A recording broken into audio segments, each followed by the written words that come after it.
क्या deep industries सिर्फ एक standard oil field service company है, या फिर क्या ये इंडिया के मैसिव एनर्जी बूम का एक हिडन मल्टी बैगर अपॉर्चुनिटी बन सकती है? Hello and welcome to this detailed explainer. आज हम एक ऐसी कंपनी का डेटा डिकोड करने वाले हैं जिसने मार्केट में एक बहुत ही इंटरेस्टिंग सिचुएशन क्रिएट कर दी है। डीप इंडस्ट्रीज के Q4 FY26 रिजल्ट्स बाहर हैं और नंबर्स बहुत कुछ कहते हैं। चलिए इनके कोर फाइनेंशियल्स और इनमें छिपे हिडन रिस्क्स की पूरी पिक्चर समझते हैं। Let's start with a paradox. एक ऐसी पेक्यूलियर सिचुएशन जिसने फिलहाल बहुत से इन्वेस्टर्स को थोड़ा कंफ्यूज कर दिया है। सी, नंबर्स ऊपर से बहुत स्ट्रांग दिख रहे हैं, बट उनके अंदर कुछ ऐसी डिटेल्स छिपी हैं जिन्हें इवैल्यूएट करना किसी भी सीरियस लॉन्ग टर्म इन्वेस्टर के लिए एब्सोल्युटली क्रूशल है।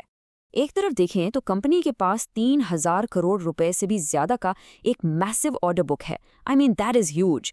ये इनकी फ्यूचर रेवेन्यू विजिबिलिटी को बेहद स्ट्रांग बनाता है। ये ऑर्डर बुक कंसिस्टेंटली इस लेवल पर मेंटेन हो रही है, जो क्लियरली दिखाता है कि मार्केट में इनकी सर्विसेज की सॉलिड डिमांड लगातार बनी हुई है। लेकिन दूसरी तरफ इसी क्वार्टर में उन्होंने लगभग 208 करोड़ रुपए का एक jarring legacy receivable right of report किया है, एक बड़ा एक्सेप्शनल आइटम जिसने नेट प्रॉफिट को हेवीली इम्पैक्ट किया। सो सवाल ये उठता है कि अगर बिजनेस और रेवेन्यू इतने स्ट्रांग हैं तो ये अचानक से मैसिव राइट ऑफ क्यों? क्या ये कोई बड़ा रेड फ्लैग है या सिंपली एक proactive balance sheet clean up exercise?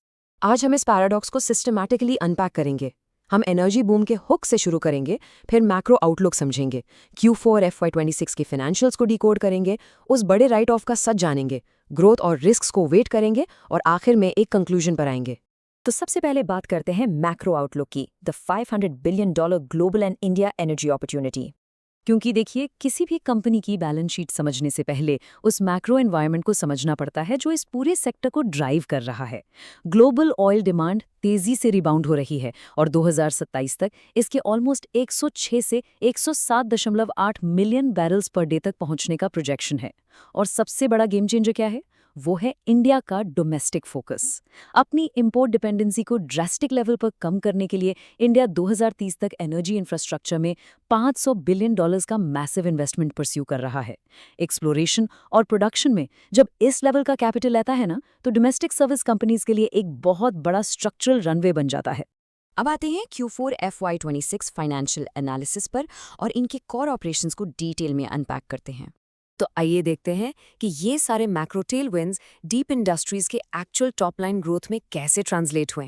Fourth quarter का operational revenue actually 49% year on year surge होकर ऑलमोस्ट 249 करोड़ रुपीस हो गया। और अगर हम पूरे साल की बात करें तो टोटल रेवेन्यू 55% जंप करके 891 करोड़ तक पहुंच गया है। ये एक एक्सेप्शनल ग्रोथ मोमेंटम है जो क्लियरली एस्टैब्लिश करता है कि इनका कोर बिजनेस बिल्कुल सॉलिड परफॉर्म कर रहा है। लेकिन एज वी नो, सिर्फ रेवेन्यू बढ़ना ही सब कुछ नहीं होता, राइट?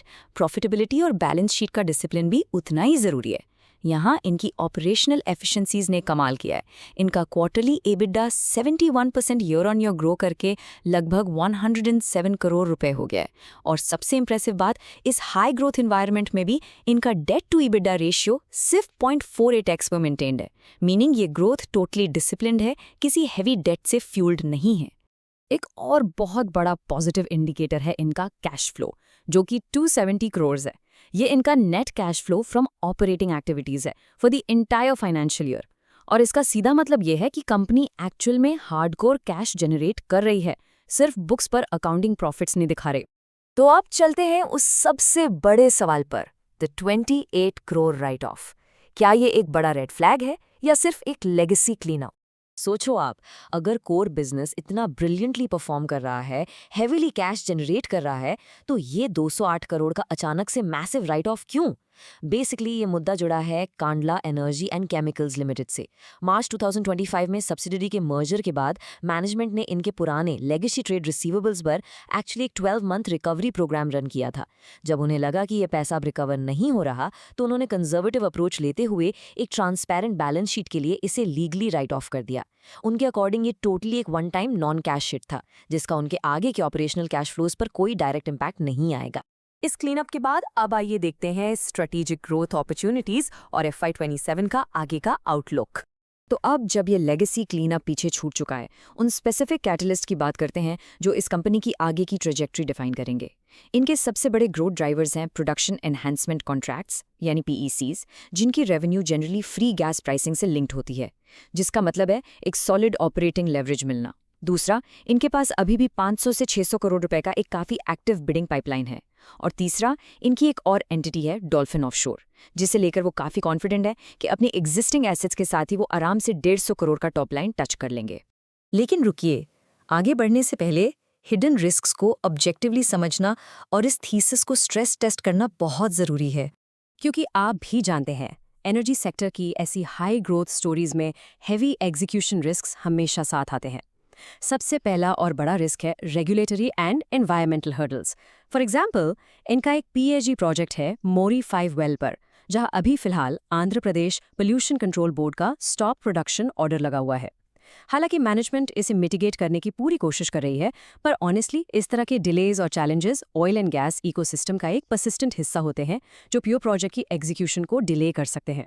इसके अलावा एक और बहुत क्रूशियल आइटम है, कंडला वाले रिसीवेबल्स तो उन्होंने परफेक्टली राइट ऑफ कर दिए, ठीक है, लेकिन बुक्स पर अभी भी डॉल्फिन ग्रुप के अराउंड 160 करोड़ रुपए के ट्रेड रिसीवेबल्स आउटस्टैंडिंग है। मैनेजमेंट इसको लेकर टोटली ऑप्टिमिस्टिक जरूर है, क्योंकि उन्हें फेवरेबल आर्बिट्रेशन अवार्ड्स मिले हैं। फिर भी जब तक वो पैसा एक्चुअली अकाउंट में नहीं आ जाता, ये बैलेंस शीट पर एक ऐसी चीज है जिसे एक इन्वेस्टर को बहुत क्लोजली मॉनिटर करना पड़ेगा। तो आइए आखिर में बात करते हैं लॉन्ग टर्म इन्वेस्टमेंट आउटलुक और इस एक्सप्लेनर के कंक्लूजन की। तो अगर हम इस पूरे सिचुएशन को समराइज करें, तो दीप इंडस्ट्रीज एसेंशियली अपने कोर बिजनेस मॉडल को रैपिडली इवॉल्व कर रही है। ये अब सिर्फ एक सिंपल रिग रेंटल बिजनेस नहीं रहा, बल्कि ये क्लियरली एक diversified cash generating integrated energy service model में ट्रांसफॉर्म हो रहा है। अगर इंडिया का एनर्जी पुश ऐसे ही अग्रेसिव रहा और ये कंपनी बिना किसी और मैसिव लेगेसी शॉक के अपने 3000 करोड़ के आउटस्टैंडिंग ऑर्डर बुक को सक्सेसफुली एग्जीक्यूट कर ले, तो ऑनेस्टली ये एक बहुत ही कंपेलिंग एनर्जी ट्रांजिशन नैरेटिव बन सकती है। लेकिन हमेशा ध्यान रखिएगा, इस एक्सप्लेनर का मकसद प्योरली एजुकेशनल और फंडामेंटल एनालिसिस प्रोवाइड करना था। ये बिल्कुल भी कोई बाय या सेल रिकमेंडेशन नहीं है। स्टॉक मार्केट में और स्पेशली ऐसे एग्जीक्यूशन हैवी सेक्टर्स में रिस्क हमेशा होता है, तो किसी भी कंक्लूजन पर पहुंचने से पहले प्लीज अपनी खुद की डिटेल रिसर्च जरूर करें। तो फाइनली चलिए आपको एक अल्टीमेट क्वेश्चन के साथ छोड़ते हैं। आपको क्या लगता है, क्या दीप इंडस्ट्रीज का सॉलिड ऑपरेशनल एग्जीक्यूशन और उनका वो मैसिव 3000 करोड़ का ऑर्डर बुक आने वाले वक्त में इस सेक्टर के हेवी रेगुलेटरी और रिसीवेबल रिस्क्स को कंसिस्टेंटली पीछे छोड़ देगा? थिंक अबाउट इट, अपनी रिसर्च कीजिए और इस हाईली डायनामिक स्पेस को क्लोजली वॉच कीजिए। Thank you for joining us for this analysis.